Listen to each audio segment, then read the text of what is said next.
რომ არა ღვინო ჩემი ცხოვრება გაცილებით უფრო მოსაწყენი და უინტერესო იქნებოდა.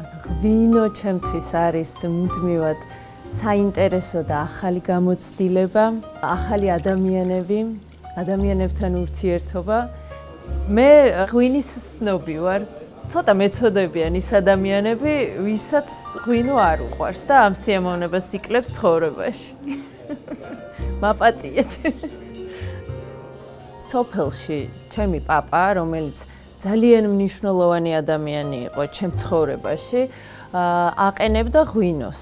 ძალიან დიდ შრომას დებდა. მე მახსოვს, როცა უვლიდა ვენახს, ხანდახან ელაპარაკებოდა კიდეც. მახსოვს რთველში, როცა თითოეულ მარცვალს დასდევდა და გვეცინებოდა, ნუ რა მოხდა, დაიყრება და ამ დროს პაპა უყურებდა ვაზს და მტევანს, როგორც ცოცხალ არსებას და ზუსტად ამიტომ დასდევდა ამ მარცვლებს. მე უკვე უფრო დიდი ვიხსენებდი ამ ყველაფერს, ცოტა გულიც მწყდება ალბათ რაღაც მაშინდელი ბავშვური მიდგომის გამო. ვისურვებდი, რომ მისი ღვინო ახლა გამესინჯა. მას შემდეგ რაც ღვინო შემიყვარდა, უკვე პაპას ღვინო აღარ გამისინჯავს, თუმცა ამბობდნენ, რომ ძალიან კარგ ღვინოს აყენებდა და თვითონ ამაყობდა კიდეც. მისთვის ღვინის შექება ალბათ დაახლოებით ისეთივე იყო, როგორც შვილები და შვიდი შვილები შეექოთ.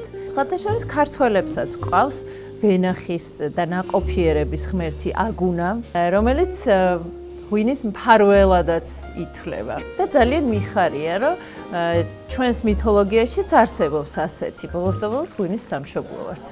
რაჭული ღვინო ჩემთვის ცოტა უფრო ცელქი, ანსია, საერთოდ შემოდგომაზე და შემოდგომის ფერებზე თუ რამე ადგილი მახსენდება, ეს არის ჩემთვის რაჭა. მსგავსი ზღაპარი ეს ხმამაღლა ვიტყვი, დედამიწის ზურგზე ალბათ არ არსებობს, რაც ხდება ოქტომბრის თვეში რაჭაში.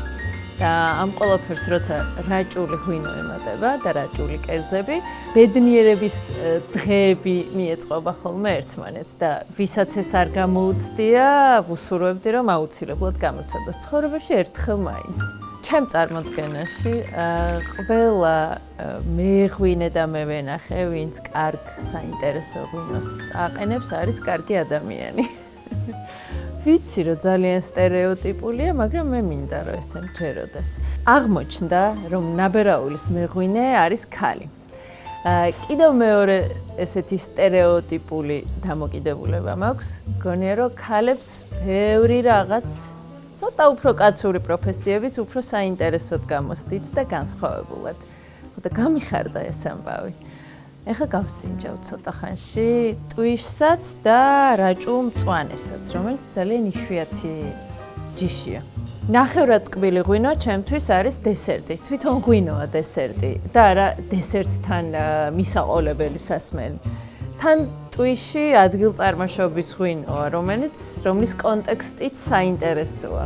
ასე რომ მადლობა ტვიშს, ეს ბედნიერების ელექსირის სითხე, რომ ჩემ ცხოვრებაში შემოიყვანა. ღვინის გარშემო გაერთიანებულ ადამიანებს გაგიმარჯვოთ.